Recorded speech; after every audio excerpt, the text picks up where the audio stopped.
मेरा नाम दारबम तायंग है। मैं अरुणाचल प्रदेश के आदि जनजाति से हूँ। आज मैं आप लोगों को एक ऐसा चीज़ के बारे में बताने जा रहा हूँ जिसमें तीर कमान एम्बूश करके बिना इंसान के सहारे शिकार करता है। इसे हमारे परदादाओं ने ब्रिटिशर्स के खिलाफ इस्तेमाल किया था और ये इतना कारगर साबित हुआ कि इसे बाद में जंगली जानवरों को मारने के लिए भी इस्तेमाल करता रहा, जिसे हम अपना लोकल लैंग्वेज में कोमांग कहते हैं।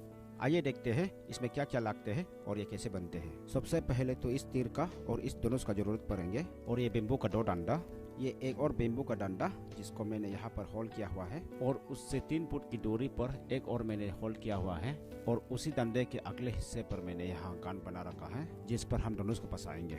और ये एक रिंग है जिसे हम अपना लोकल भाषा में पेगोंग कहते हैं। और ये एक और छोटा सा डंडा जिसका आगे वाले हिस्से को मैंने नुकीला बनाया हुआ है और ये पिछले वाले हिस्से पर एक गन बना रखा है और जिस पर मैंने एक रस्सी फंसा रखा है। और ये कुछ रस्सियाँ प्लास्टिक के हैं। हमारे बुजुर्गों ने जंगल की मजबूत रस्सियाँ ही इस्तेमाल करते थे, लेकिन वो फिलहाल मेरे पास नहीं है। और ये धागे, इसका जगह पर भी जंगल की रस्सियाँ ही इस्तेमाल करते थे, लेकिन वो भी मेरे पास नहीं है, इसीलिए मैं इसी का इस्तेमाल करूँगा। मैं अभी इन दोनों कम्बों को ज़मीन पर गाड़ूंगा।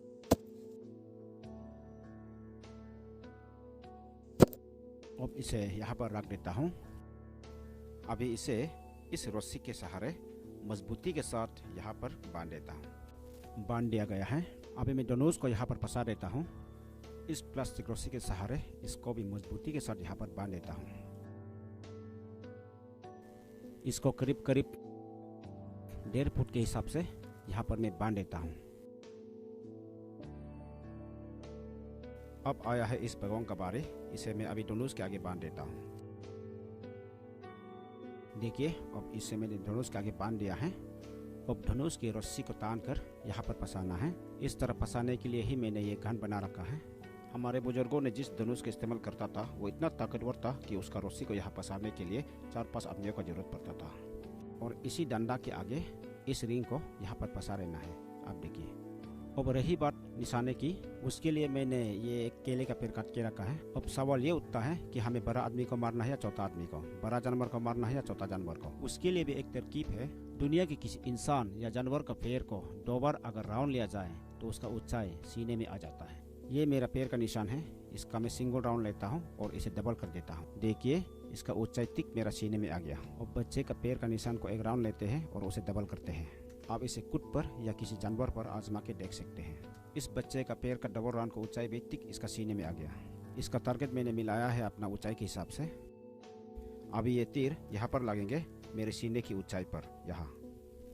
अभी मैं इस धागे का इस्तेमाल करूँगा। इसे मैं यहाँ पर बांध देता हूँ। देखिए, इसे मैंने यहाँ पर बांध दिया। अभी मैं इसे संभाल कर ले जाते हुए यहाँ इस डंडे पर बांध देता हूँ। इस रस्सी को हम अपने लोकल भाषा में मासिन कहते हैं। अभी मैं इस तीर को यहाँ पर फंसा देता हूँ। अभी ध्यान देने वाला बात यह है कि उस रस्सी को वहाँ फंसाने के बाद ही तीर को रख देना है, नहीं तो एक्सीडेंटली खुद को भी मार सकता है।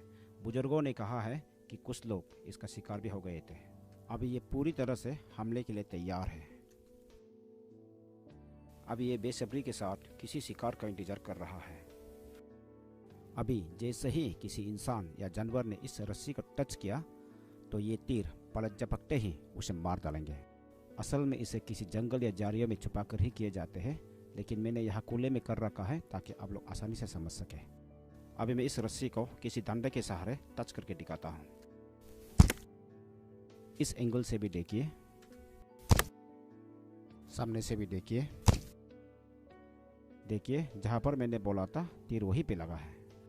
अगर मैं यहाँ खड़ा होता तो ये तीर यहाँ पर लगता मेरा सीने में। अभी मैं इस सूअर को मार के दिखाता हूँ। उसके लिए इसके पाँव के निशान के हिसाब से इसका ऊंचाई का नाप लेना जरूरी है। यहाँ पर इसका पाँव का निशान हमको दिखाई दिया है। ये है इस सूअर का पाँव का निशान। मैंने इसका सिंगल राउंड का नाप ले लिया। इसे मैं अभी डबल करूँगा। ये है इस सूअर का पाँव का डबल राउंड। इसके पाँव के हिसाब से ये तीर इस ऊंचाई पर लगेंगे। अभी मैं इस बेम्बू को इस सूअर के हिसाब से चौड़ा कर देता हूँ। बाकी सब तो वैसा ही है, लेकिन यहाँ पर मैंने तीर का नुकीलापन को हटा दिया है। तीर के आगे मैंने कुछ फंसा दिया है। अब इसको स्लो मोशन में भी एक बार देख लीजिए। इस वीडियो के माध्यम से जो इन्फॉर्मेशन मैं आप लोगों तक पहुंचाना चाहता था वो अब तक सही ढंग से पहुंचा या नहीं, हमें कमेंट करके ज़रूर बताइएगा।